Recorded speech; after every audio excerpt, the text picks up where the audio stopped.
Right, we're straight back live. Casemiro to Manchester United is a here we go.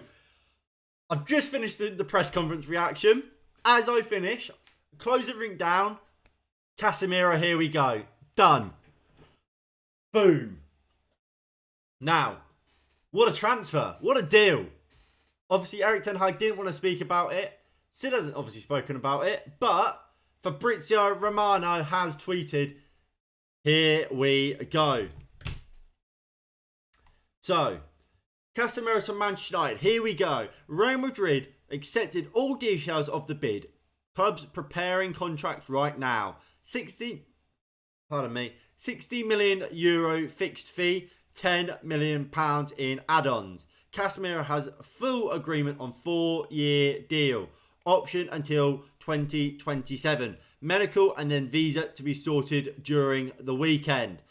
Casemiro is coming to Manchester. Now, what does that mean for Manchester United? What a deal. What a deal for first of all. Look, Casemiro, for all his faults, and look, there's obviously a lot of reservations about Casemiro on the ball. I don't particularly believe in a lot of them. I don't think he's definitely not Frankie de Jong levels on the ball, but I think he is a very good midfielder. I think he is better on the ball than a lot of people are giving him credit for. I don't think you don't play in that Real Madrid team for so long if you're not good enough on the ball. To put it as simple as that. I think you watch, if you go back and watch the Champions League final, for example, that guy was unbelievable in that game. Unbelievable. He was absolutely fantastic. I remember watching it, and obviously Thibaut Courtois got given a man of the match in the end. But I would have given it. I think you're probably right to give it to Courtois, but Casemiro was a close second. He was unreal, and he's exactly what Manchester United had called for about 4 years. The only annoying thing about this deal, really, is we've got the deal done the year after Pogba left. Pogba and Casemiro as a midfield two would have been unbelievable. Unbelievable. It really, really would have. Casemiro would have done the defensive work, which we know Paul Pogba wasn't a big fan of and couldn't really do. And Paul Pogba well, obviously been a presence in midfield alongside him. And just someone that Casemiro can go, there you go, Paul. Go do your magic. Exactly what I've just said. It's so annoying that that finally we've got the perfect Paul Pogba replacement. Partner, sorry. It's the year we've let Pogba go. What a joke. What a joke. But the deal's done. Well, more or less done. Obviously, we're going to have to wait for Manchester United to officially announce it. And obviously, we knew this was coming, didn't we? Obviously, earlier on in the day, Carlo Ancelotti spoke about the deal and said that he's spoken to the club. He said he wants to kind of have a new challenge, as kind of Rafael Varane said last year. He didn't get why Casemiro would want to leave the European champions in looks for rainy England, but hey ho. But the deal's coming along. Glazers are panicking. Absolutely they are. They are absolutely shitting themselves. And look, it says how much of a mess this club is in. The Glazers know that there's pressure on them. The Glazers know Sir Jim Ratcliffe is there and the fans want him. So they are going to try and pull out all the stops to try and make us forget about it. And look, you look at even the Antony deal that's currently being negotiated. We were in for Antony at the start of the summer for 8, and I accepted they wanted 80 million for Antony, and we said no. We're now back in for him and willing to pay 80. Why is that? Because they're panicking. Because they want us fans to be there singing and dancing, saying, "Oh, we love the Glazers now. They're doing all the deals." No, our stance on the Glazers remains the same. They need to go.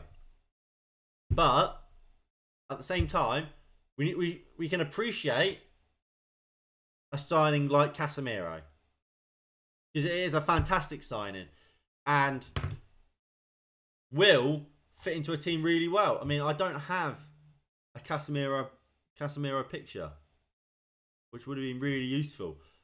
But if we go over to here, we'll keep that team. So Casemiro will either play as, obviously we've got a 3 here. We'll either play where kind of McTominay is. Obviously does play in a double pivot for Brazil. We'll either play where kind of Scott McTominay is here. Do I have a blank? No, I don't. Beautiful. We'll put Dean Henderson in there.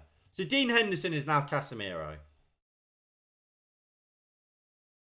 So you put Casemiro in here next to a Fred, and it works. Like I said, that's where they play for Brazil. Brazil plays both Fred and Casemiro. Or what we could see is kind of Casemiro play as the 6 with 2 in front of him. Obviously Christian Eriksen and Fred there. I think you could see a Donny van de Beek thing come in. Like that. If you got a Casemiro kind of anchoring the back 4, the midfield and the back 4, being kind of the guy to take it off the back line, and he can move it, and obviously his ball winning abilities is what he's best known for, an unbelievable ball winner. You'll then allow 2 more creative players who do need to do their work defensively. I think especially Donny van de Beek can and will do that. You allow one to be a little bit more creative. Obviously, in this situation, that's Christian Eriksen, although that could quite easily be a Bruno Fernandes. Similar to what kind of Real Madrid do with Luka Modric and Toni Kroos. They have to do their work defensively, obviously, as a team. They have to work as a team.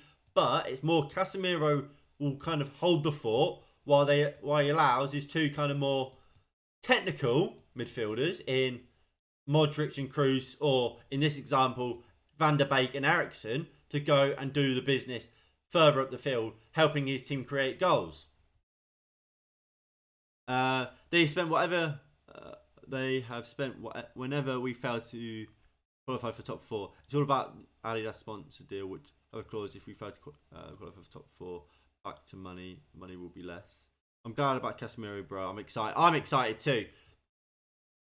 And it could be. I mean, I've always said that too. Whenever we fail to get Champions League football, we always spend more.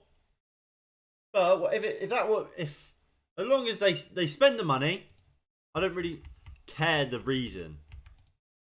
In all, to be quite frank, as long as they're spending the money, if it's because of a bad reason, I don't care. As long as they spend it. When next year, if we get Champions League football, and they spend money again, good. But we won't, but that's a kind of an issue for a different time for me. Don't get giddy. We've seen this before, and I know, and I completely agree. More needs to be done, and it says a lot. Obviously, I spoke about this earlier, and M10 TV kind of has mentioned it as well. If I go back to this, no, that's not the screen. That screen. It says a lot that we've called out for a Casemiro-like figure at this club for years. For three or so years, we've called out for a Casemiro-like figure, a defensive midfielder, and we haven't got it. But the year Pogba leaves, who is the reason kind of why we've called out for someone of Casemiro's level for so long, because he's kind of the perfect partner for a Pogba, is when we go spend it. Because like you say, sports gossip, they don't care. It's all about, like you say, getting top 4 again, making that money, keeping the sponsors happy. I'm not excited for this season until those scums doesn't sell, we will fall again. And look, obviously, I agree. I made a video yesterday. I think it went out yesterday, sorry. that about the Glazers and obviously the problems at Manchester United and how it all kind of starts there. And I do think, despite how happy we might be with transfers and this deal, and I think you can be and you should be happy, you do have to kind of hold your horses a bit and say, look, the Glazers are still here. We can't let this deal get in the way of kind of the protests on Monday. The whole movement of trying to support Sir Jim Radcliffe's bid to try and take over the club.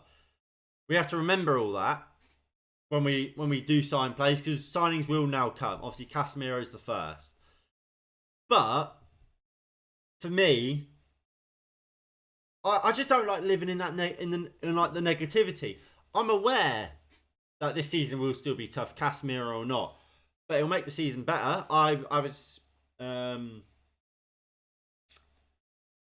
look, I was optimistic for this season, and I like to be optimistic because I don't like to kind of live that in and watch Manchester United just thinking, oh, we're so bad all the time. I like to be optimistic. And if then I get disappointed after a match, then I get disappointed after a match. But I don't like to go into a match thinking, oh, we're gonna lose today. We're gonna lose 4-0. This season's gonna be a shit show and whatever. I like to be optimistic and hope for the best because it's just kind of the person I am. I don't want to live in kind of negativity all the time. But that's just me.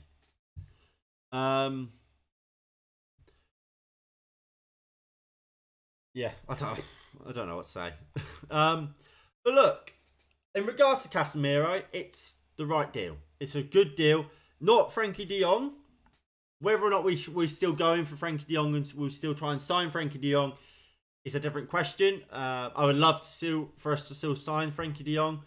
If we go back to this team, imagine a team with, well, if we go back to a 4-2-3-1 with Casemiro there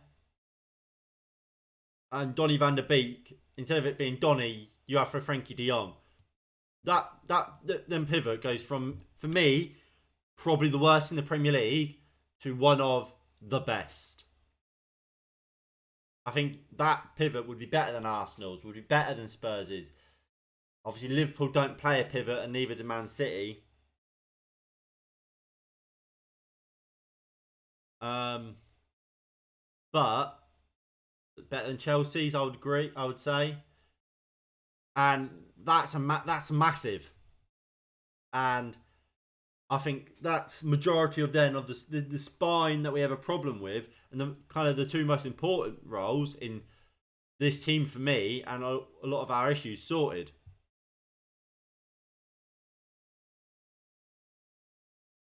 Yeah, I agree. Still Glazers out, and realistically, obviously, I have this kind of set up for transfers.